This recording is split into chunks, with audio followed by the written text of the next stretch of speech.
नमस्कार। मैं सुनील कुमार आपका स्वागत करता हूं आपके अपने चैनल क्या ऐसा होता है में। दोस्तों, जैसे कि होली हमारा बहुत पवित्र त्योहार है होली का। और जब त्योहार होते हैं तो त्योहार का मतलब ये होता है कि हम आपस में एक दूसरे के साथ मिलकर अपनी पुरानी कमियों को, पुरानी गलतियों को हम सुधारना भी चाहते हैं। अक्सर लोगों को आपने देखा होगा, होली के दिन जब घर पर आते हैं तो छोटे होते हैं वो हमारा आशीर्वाद लेते हैं, और जो बड़े होते हैं हम उनका आशीर्वाद लेते हैं। चाहे इससे पहले हमारे उनसे संबंध कैसे भी रहे हो सकता है, क्योंकि आसपास रहते हैं, छोटी मोटी छुटपुट घटनाएं तो होती रहती हैं, लड़ाई झगड़ा भी होता है, लेकिन हम उसे भूल जाना चाहते हैं। हम ये सोचते हैं कि अब ये होली का त्योहार जो मिलजुल का है, मेल जोल का है, गलतियों को क्षमा करने का है, आज के दिन ये भी सारी चीजें खत्म हो जाएं।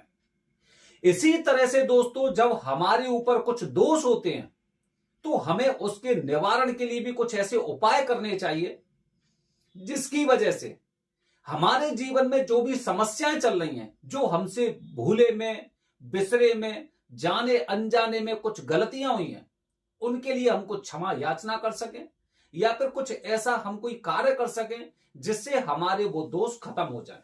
आशीर्वाद ले रहे हैं ना हम लोग बड़े लोगों का। तो दोस्तों, ऐसी कौन कौन सी बातें हैं जो हमें होली वाले दिन करनी चाहिए? वीडियो को गौर से देखना, क्योंकि ये वीडियो आपकी जिंदगी भी बदल सकती है। और अगर आपको पसंद आती है वीडियो तो कमेंट बॉक्स में हर हर महादेव जरूर लिखें। दोस्तों, जैसे कि ये त्योहार मेलजोल का त्योहार है और अपनी क्षमा याचना की का भी है, तो इसीलिए हमें सबसे पहले, होली में सबसे पहले हमें अपने पूर्वजों का नमस्कार करना चाहिए। हमें अपने पूर्वजों का ख्याल रखते हुए सबसे पहले होली के लिए उन्हें आमंत्रित करना चाहिए, या फिर होली उनके साथ खेलनी चाहिए, या फिर उनका शुक्रिया अदा करना चाहिए। जैसे भी आपके यहां पर रीति रिवाज चलती है, उनका धन्यवाद दीजिए, उनसे क्षमा याचना करिए, और उनके लिए एक प्रसाद, कहते हैं ना, एक सिन्नी बांटी जाती है, देवताओं के लिए सिन्नी होती है, वो उनके नाम से उनका प्रसाद होता है, जो केवल घर के सदस्य ही खाते हैं, उसे बाहर का लोग नहीं खाता, और बाहर हमें बांटनी भी नहीं चाहिए। तो सबसे पहले अपने देवताओं की, अपने पितरों की प्रार्थना करिए, उनका आशीर्वाद लीजिए, उनसे क्षमा याचना करिए कि हमसे अभी तक के पिछले समय में जो भी गलतियां हुई हैं उसके लिए आप हमें क्षमा करें और अपना आशीर्वाद दें। पहली बात, ये बेहद जरूरी है। उसके पश्चात दोस्तों, उसके पश्चात हमें भगवान का धन्यवाद देना है कि आज हम अगर इस मुकाम तक पहुंचे हैं तो कहीं ना कहीं यहां पर कुछ ऐसी शक्तियां हैं, जैसे ईश्वरीय शक्ति बोलते हैं या भगवान की शक्ति बोलते हैं, उनको धन्यवाद देना चाहिए। और जो भी हमसे साल में कुछ गलतियां हुई हैं उनके लिए क्षमा याचना करनी चाहिए। और उन पर भी हमें, जो हमारे घर में पकवान बनाया जाता है, जैसे कि होली का जो सबसे अच्छा पकवान माना जाता है वो गूंजी का होता है, काफी लोग गुजिया बोलते हैं, तो उनका प्रसाद और भोग जरूर लगाना चाहिए, उनको गुलाल भी लगाना चाहिए, रंग भी लगाना चाहिए, और उनसे क्षमा याचना करनी चाहिए, क्योंकि वही हमारे बाबा हैं, हमारे सब कुछ वही हैं। तो हमें सबसे पहले उनसे भी क्षमा याचना करनी चाहिए। तो दोस्तों, आपने अपने पितरों को खुश कर लिया, उनसे क्षमा याचना कर ली, आपने भगवान को प्रसन्न कर लिया, उनसे क्षमा याचना कर ली, और उनका आशीर्वाद भी ले लिया। इसके पश्चात दोस्तों, आपको अपने कुल देवी और कुल देवता से भी प्रार्थना करनी चाहिए। अधिकतर लोग कुल देवी और कुल देवता के पास नहीं जा पाते हैं, वैसे उनको प्रयास करना चाहिए कि होली से पहले उन्हें कम से कम अपने कुल देवी कुल देवता के पास जाएं, वहां पर उनसे प्रार्थना करें, अपनी गलतियों के लिए क्षमा याचना करें। देखिए, होली का त्योहार मेलजोल का है। इससे पहले हमसे जो भी गलतियां हुई हैं हम उनसे क्षमा याचना ही तो कर रहे हैं। किसी से लड़ाई झगड़ा भले ही हुआ हो, लेकिन गले मिलते हैं। इसी तरह से हमें क्षमा याचना करनी है। तो कुल देवी कुल देवता को भी आप बिल्कुल न मत भूलें। और जो भी लोग अपने कुल देवी या कुल देवता के बारे में जानकारी नहीं है, वो लोग आपके आसपास जो भी देवी माता का फेमस मंदिर है आपके आसपास के क्षेत्र में, उसे अपनी कुलदेवी मानिए, और जो भी भगवान शिव जी का मंदिर है उन्हें कुल देवता मानिए, या फिर कोई और फेमस मंदिर हो तो उसे भी आप कुल देवता मान सकते हैं। ठीक है, क्योंकि जब भी काल सर्प दोष या किसी कुंडली दोष की पूजा होती है, अगर किसी इंसान को अपने गोत्र के बारे में जानकारी नहीं होती है तो वहां पर कश्यप गोत्र का उच्चारण किया जाता है। इस तरह से दोस्तों आपने अपनी होली की पूरी तैयारी कर ली है, पितरों को खुश किया, भगवान शिव जी को प्रसन्न किया, देवी देवताओं को प्रसन्न किया, कुल देवी कुल देवताओं को प्रसन्न किया। अब आपको क्या करना है? अब आपको कुछ ऐसे कार्य करने हैं कि जो भी मार्ग में आपके में बाधा आ रही थी वो बाधा कम से कम आपके जीवन में ना आए। उनके लिए छोटे छोटे से 2-3 मैं आपको उपाय बताऊंगा, बस वो उपाय करने हैं। उसके पश्चात आप देखना, अगर आप पर किसी ने कुछ ऐसा ऊपरी बाधा कर रखी है, कुछ ऐसा किया कराया है, या फिर कुछ शक्ति ऐसी है जो आपको कुछ अच्छा नहीं होने दे रही हैं, आपके मार्ग में बाधा उत्पन्न कर रही हैं, तो वो चीजें भी आपके जीवन में से खत्म हो जाएंगी। पहली बात बता रहा हूं दोस्तों, पहली और सबसे महत्वपूर्ण बात, जब भी होली जलती है तो होली से पहले, जलने से पहले, या फिर होली जैसे जलने वाली है, जल चुकी है, तो सबसे पहले जलने से पहले आपको 7 परिक्रमा होली माता की करनी है। 7 परिक्रमा करनी है, ध्यान रखना। मन ही मन में आपका उद्देश्य, मन ही मन में आपका उद्देश्य चलता रहेगा, जो भी आप चाहते हैं वो आपको काम करना है। इसके पश्चात, जैसे कहते हैं ना, एक अर्जी होती है, एक पेशी होती है।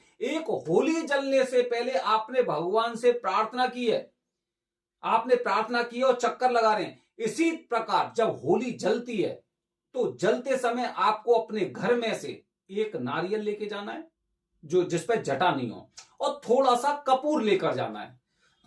जब वो होली जल रही है तो उसकी फिर 7 बार आपको परिक्रमा करनी है, और 7 बार परिक्रमा करने के पश्चात उन्हें पीछे की तरफ से ऐसे करके होली में डालनी है ये चीजें।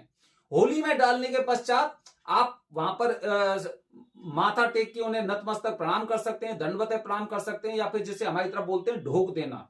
ठीक है, उन्हें इस तरह से आप उन्हें प्रणाम करके आप अपने घर पर बिना किसी के टोके आपको घर वापस आना है। ये होली का सर्वश्रेष्ठ एक ऐसी युति है जिसकी वजह से आपके जीवन में जितनी समस्या आ रही होंगे ना, पहले ही आपने सारी समस्याओं को तो पहले ही खत्म कर दिया। इसके पश्चात जो ये तरीका मैंने आपको बताया है, ये तरीका आपके लिए सर्वश्रेष्ठ है। ठीक है, पहली बात। दूसरी बात बता रहा हूं दोस्तों, दूसरी बात, होली वाले दिन, चाहे वो होली जलने वाली, खासकर वही होली जो जलने वाली होती है, होली वाले दिन अगर आपको कहीं पर कोई किन्नर दिखाई दे जाता है, कोई भी किन्नर अगर आपको दिखाई दे जाता है आपके आसपास, या फिर आप कहीं रास्ते में जा रहे हैं, तो उसे बिना कुछ कहे हुए कुछ भी पैसे आपको देने चाहिए। जो भी आपकी श्रद्धा हो, 10 रुपए दीजिए, 20 रुपए दीजिए, कुछ भी दीजिए, उन्हें देना है और उनसे आभार प्रकट करना है। आभार तो आप समझ रहे हैं किस तरह से प्रकट करना है। ऐसे प्रकट करना है कि कम से कम भगवान ने हमें इस लायक तो बनाया कि कम से कम ऐसी हमारी जिंदगी नहीं है। ठीक है, तो वो थोड़ा सा ना, वो वैसी चीजें होती हैं जो आपको समझनी चाहिए कि कम से कम हम इतने सौभाग्यशाली तो हैं जो आज अपने घर में अपने माता पिता, अपने परिवार के साथ रह रहे हैं। नहीं तो बेचारे इनकी जिंदगी कैसी होती है कि इनका वो परिवार तो आप जानते हो, उसके बारे में खैर मैं क्या बताता हूं। तो कहीं पर भी अगर आपको कोई भी किन्नर दिखाई दे जाए तो उसे कुछ ना कुछ एक पैसा आपको जरूर देना है। ठीक है, दूसरा उपाय बताया। तीसरा उपाय बता रहा हूं दोस्तों, तीसरे उपाय में अगर आपको होली वाले दिन कोई भी बुजुर्ग इंसान मिल जाता है जो कुछ आपको भूखा लगे, कुछ परेशान सा दिखाई दे, या फिर कोई अपाहिज इंसान मिल जाता है, तो उसको भी आपको कुछ करना चाहिए। जैसे कि अगर हो सके तो उसे कुछ खाना खिलाइए, हो सके उसको कुछ पैसा दीजिए। इस तरह का ये आपको काम करना है। ये मैंने आपको 3 उपाय बताए हैं, 3 उपाय जो होली वाले दिन करने। अच्छा, एक कार्य ऐसा है जो आपको होली वाले दिन बिल्कुल नहीं करना चाहिए, बिल्कुल भी नहीं करना चाहिए, ध्यान रखना। एक नहीं बल्कि दो है। पहला ये दोस्तों कि जब तक, बहुत से मैंने लोगों को देखा है कि होली वाले दिन कुछ ना कुछ नशे का सेवन करते हैं। अगर आपकी ये हैबिट है, वैसे तो आपको करना ही नहीं चाहिए, करना ही नहीं चाहिए, लेकिन कम से कम जब तक होली ना जले, होली का पूजन ना हो, तब तक आपको इन कार्यों से बचे रहना चाहिए। बहुत से लोग तो सुबह से ही शुरू हो जाते, मत करिए कार्य। पूरे साल में एक दिन ऐसा त्योहार आता है, क्योंकि इस दिन माना जाता है कि इस दिन भगवान विष्णु का वास रहता है। क्योंकि जिस तरह से प्रहलाद पर कृपा थी और होलिका को जो श्राप दिया गया था उस हिसाब से वो जल गई थी, उसके बावजूद भी जल गई थी।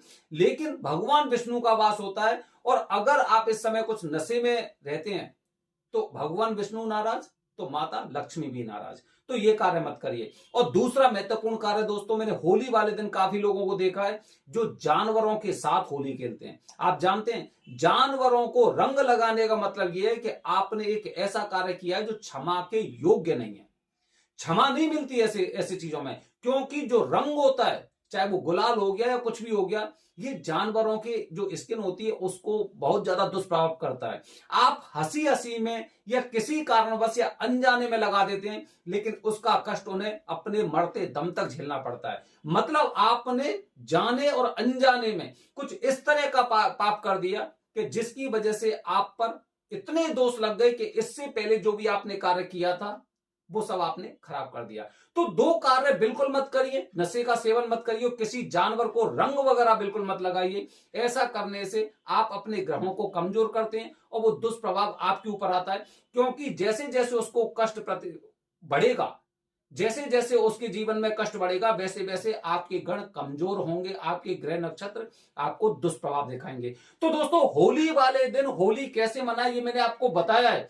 आप इनका विशेष रूप से ध्यान रखिए और निश्चित रूप से आप देखिए कि आने वाली होली आप ये कहेंगे कि मैंने आपको बहुत सटीक ऐसी चीज बताई है जो आपको नहीं मिल सकती थी आसानी से।